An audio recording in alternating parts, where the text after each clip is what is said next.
Hoy vamos a hablar de un tema que con frecuencia toco, que es el del fanatismo, el radicalismo, también, bueno, en una todavía postura más extrema, lo que se llama extremismo, y ahí también establecer las diferencias con dos especialistas. Alberto Apicella, que se está conectando ahorita, doctor en neurociencias y psicólogo, y con Jorge Luna, que ya está conectado, sociólogo, profesor e investigador de la Universidad Católica Andrés Bello, a quien de una vez aprovecho para dar la bienvenida. ¿Cómo está, profesor? Buenas tardes. Hola Gladys, como siempre un gusto saludarte a ti y a tu audiencia. El gusto nuestro. Y esperando entonces que se conecte el doctor en neurociencias y psicólogo Alberto Apicella. No sé si nos está escuchando ya, pero bueno, mientras tanto le voy preguntando a usted justamente las diferencias, ¿no? Me gustaría que diferenciáramos entre fanatismo, radicalismo y extremismo. Ya está escuchando el doctor Alberto, pero bueno, mientras tanto vamos con usted, profesor Luna. Bueno, en muchos casos se pueden utilizar como sinónimos. El fanatismo es una adhesión extrema que dependiendo de los niveles de adición, de adhesión, perdón, que puede ser en muchos casos rígida, que puede ser irracional, pues esto puede llevar a extremismo dentro del fanatismo, es decir, son niveles de adhesión, si lo podemos llamar desde un punto de vista de una escala de color. Tú comienzas por el fanatismo y terminas en el radicalismo, mientras que el Mm. extremismo está como en el medio y a ver, aunque puede sonar como sinónimo, es el extremista no lleva a la acción lo que el radicalista hace, si se entiende de alguna forma. No, me enredé más, ya va. Pero igual, para eso lo tenemos a los dos justamente, incorporamos al doctor en neurociencias y psicólogo Alberto Apicena. ¿Qué pasa por Hola. la mente, no? De alguien que asume una postura fanática, de este marco que estamos analizando con ustedes del fanatismo, que se pasea, transita en su conducta diaria por el radicalismo o incluso el extremismo, porque entiendo que el extremismo, por ejemplo, los que están dentro de estos movimientos terroristas están catalogados de extremistas, ¿cierto? Pero también tienen dosis de fanatismo, en este caso religioso, y posturas radicales. Estamos tratando de diferenciar los términos para luego entrar en qué pasa en la postura de alguien que asume esa posición, bueno, que es inflexible. Sí, hola, buenas tardes, qué gusto, me Bienvenido, escucha, doctor. gracias. Fíjese, yo quiero abordar el tema desde dos ópticas, ¿no? Una más filosófica y una neurocientífica, ¿no? Venimos a la existencia sin una esencia, y es esa construcción de la esencia en el camino, donde hay dos momentos importantes, neurológicamente hablando, que donde se constituyen las conexiones neuronales. Tomamos los 12 años como ese primer momento, y luego de los 18 hasta los 21 años. Y esto tiene que ver con la adopción de la mayoría de edad eh, neurológica, que es diferente a la cronológica, y son momentos muy sensibles para la Ujú. construcción de unas asociaciones neuronales muy rígidas, que son las que nos pueden llevar al fanatismo y, y bueno, al extremismo, ¿no? Digamos así.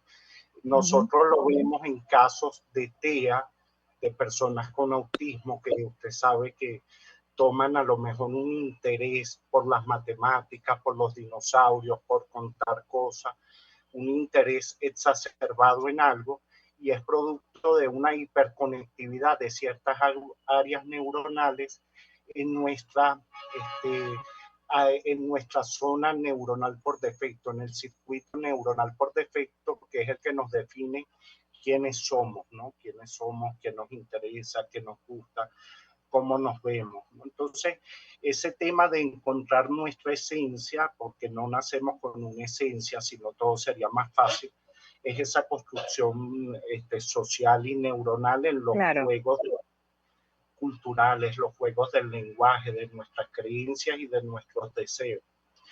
Ponerle un límite, una gradación al fanatismo y al extremismo pudiera ser, desde mi punto de vista, aunque pueden haber varias clasificaciones, el uso de la violencia, el uso del regreso a un estado de naturaleza de hombres contra hombres, ¿no? Que pudiera ser el extremismo, ¿no? Donde ya no hay unas instituciones, unos valores, una moral, unas instituciones públicas que garanticen, porque dicen que no es la moral de los políticos, sino la moral de las instituciones las que garantizan que el débil y el fuerte puedan convivir juntos. Claro, por ejemplo, una diferencia que a mí en algún momento me explicaron, doctor, y también al profesor Luna, entre el radicalismo y el extremismo, es que en el caso del extremismo defiende una idea e incluso desconociendo al contrario, ¿no? Que no toma en cuenta al otro. En el radicalismo puede defender la idea, pero puede tomar en cuenta la postura contraria. ¿Es así, profesor Luna? Y puede Sí, eventualmente respetarla. O sea, yo puedo defender, por ejemplo, yo puedo ser radical con los valores. Para mí los valores son fundamentales en el desarrollo social. Y yo puedo, alguien me puede considerar mi radical dentro de esa postura en defensa de los valores, pero obvio, estoy abierta, no tengo una postura radical o extrema a la opinión del otro o a la escala de valores del otro y a sumar dentro de lo que puede ser ese punto de vista diferente. ¿Se puede entender así?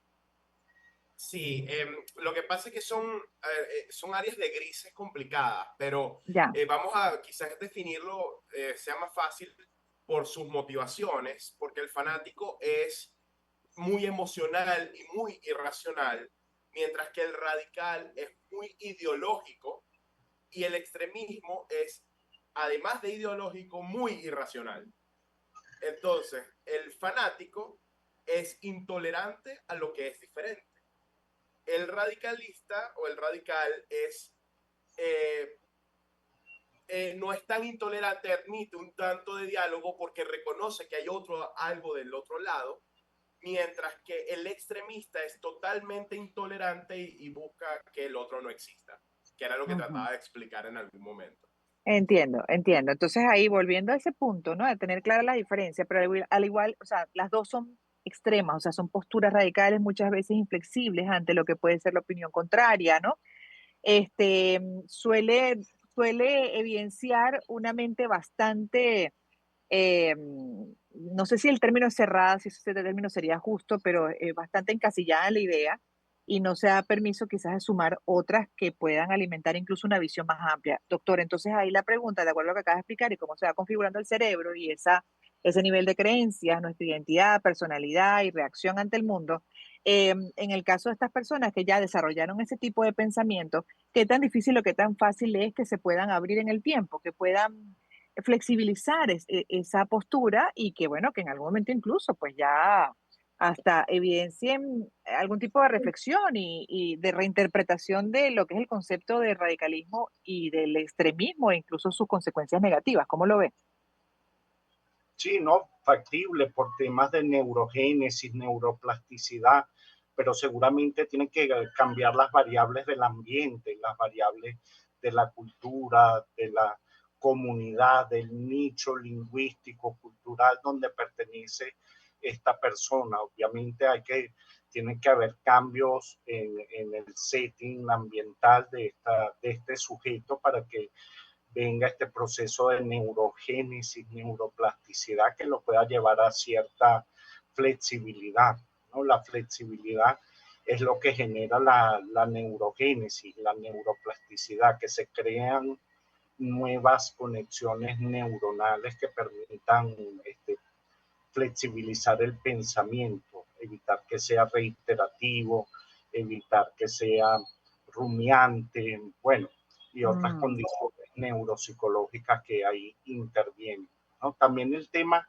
me interesa, como le decía, le di una vuelta también filosófica y esto, el extremismo también se puede identificar con el idealismo, ¿no? A veces se disfraza con una palabra muy bonita que es el idealismo, el tener una concepción donde hay un ideal que se constituyó tal vez por la dialéctica histórica, la evolución, entonces es decir, nuestra cultura es mejor que esta otra y debemos ujú, acabar con ella o adoctrinarla, ujú. tal vez como pasó en el nazismo, pasó en la conquista, en, en el descubrimiento de América, ¿no? Cierta dosis de Ujú. fanatismo, extremismo, ¿no? Tal vez lo que le pasó a Corea del Norte y bueno, y así. Sí, las idealizaciones tan peligrosas. En general, doctor, porque eso aplica para todo, porque aplica en el deporte, la idealización de un deportista, la idealización de alguien del espectáculo,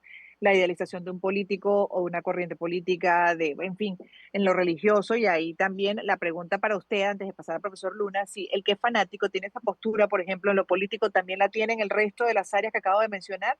El que es fanático en lo político es fanático también en lo religioso, puede ser fanático incluso a la hora de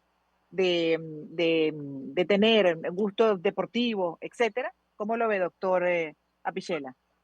Es probable porque hay cierta tendencia neurológica al fanatismo, ¿no? Como las personalidades dependientes, ¿no? Y se vuelven dependientes de alguien, de otra persona, de un ritual, etcétera, etcétera. Pero en este caso lo veo más como ciertos momentos de la vida donde son más sensibles de configurarse conexiones neuronales, de establecerse las conexiones neuronales, las variables ambientales, culturales generan en esta persona ciertos fanatismos que luego no es que no cambian en el tiempo, o sea, no está dicho que un fanático religioso sea un fanático deportista, o sea, deportivo, como tal. Ya, Aunque ok.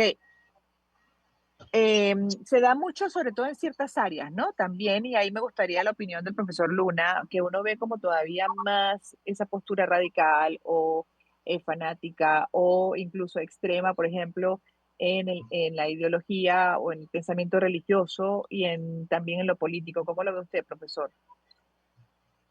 Sí, hay un punto importante y es que de los tres conceptos que hemos manejado, el único que puede generar un cambio positivo es el radicalismo. Porque el fanatismo es negar, estigmatizar a los demás y el Mm, extremismo es terrorista, básicamente. Entonces, violento.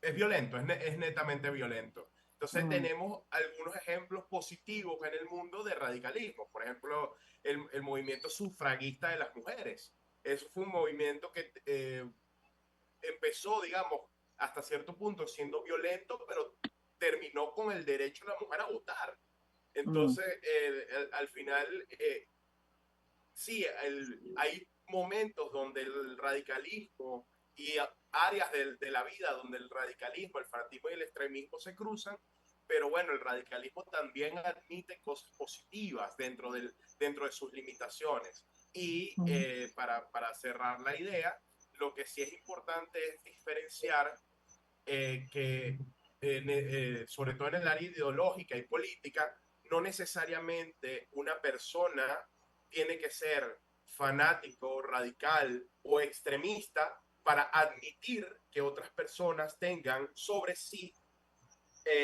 comportamientos extremistas. Es decir, hay algo que se llama, que se desarrolló en la sociología, que es la personalidad autoritaria, que es que yo puedo no ser fanático, no ser radical, no ser extremista, pero puedo ser tolerante a comportamientos fanáticos, radicales o extremistas e incluso aceptarlos. Y ahí es donde está quizás justificarlos. justificarlos y aceptarlos, sí. Ah, qué interesante, aunque yo no sea así, pero me parece interesante. Puedo considerar que ese otro con esa postura puede llevarnos a algo diferente y se la compran. Ajá, ¿Sí? qué buen punto, doctor. También su opinión al respecto, ¿no? Y lo otro, el pensamiento crítico, porque el que es radical asume que su postura es la correcta, pero además sobre la base de que se supone es resultado de un pensamiento crítico. ¿Hasta qué punto el radical está elaborando un pensamiento crítico? Y ya para cerrar, doctor Apichela. sí, el radical está desarrollando un pensamiento crítico, o sea, una introspección sobre o sea, un autopensamiento. Sí, interesante el concepto, pero creo que de alguna manera patinan en su mismo pensamiento, ¿no? O sea, un Mm, pensamiento crítico en un radical, o sea, suena un poco, digamos, contradictorio.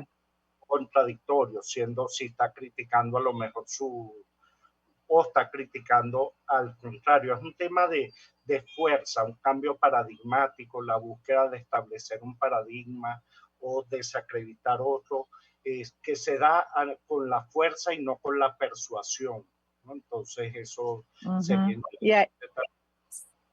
sí, y profesor Luna, su comentario al respecto, y con usted ya nos vamos, pues nos quedan 2 minutos literalmente, pero eso del pensamiento crítico, porque un poco dentro de la creencia y la postura, el análisis que hace alguien que tiene una postura radical o incluso extrema, es que actúa desde el pensamiento crítico, ¿no? Y que su verdad es la verdad, además, que es la absoluta, es la cierta, es la correcta y los demás deben aceptarlo. Entonces, en el caso del extremista, está con la violencia, busca imponerse.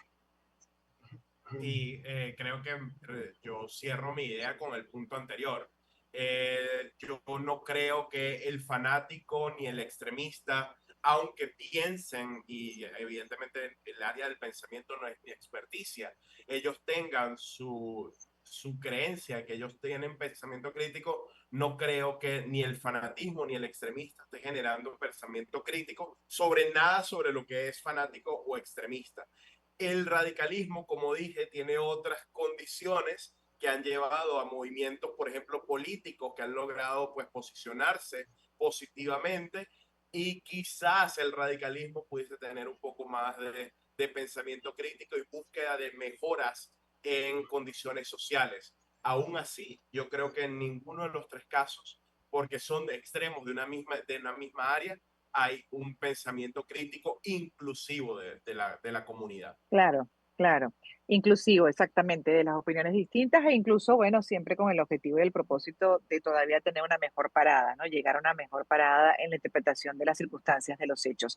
Interesante, bueno, quedamos cortos, por supuesto, esto es mucho más complejo. Esto es solamente como una abreboca del término, el concepto y la puesta en práctica del fanatismo, además que está muy presente, no solamente en nuestras sociedades, bueno, en la sociedad venezolana, sino que también en general en el mundo. Lo estamos viendo en diferentes campus en diferentes áreas. Gracias a los dos, Alberto Apicella, doctor en neurociencias, psicólogo, y a Jorge Luna, sociólogo, profesor e investigador de la Universidad Católica Andrés Bello. Para ustedes, feliz tarde. Para la audiencia, aquellos que se desconectan en este momento, queda una segunda parte de Gladys en Éxitos y hasta las 3 de la tarde, que pueden seguir escuchando por ventanas digitales como Mundo UR por YouTube. Estaremos para Caracas, pero igual por esa vía para todo el país y para el mundo también. En breve más.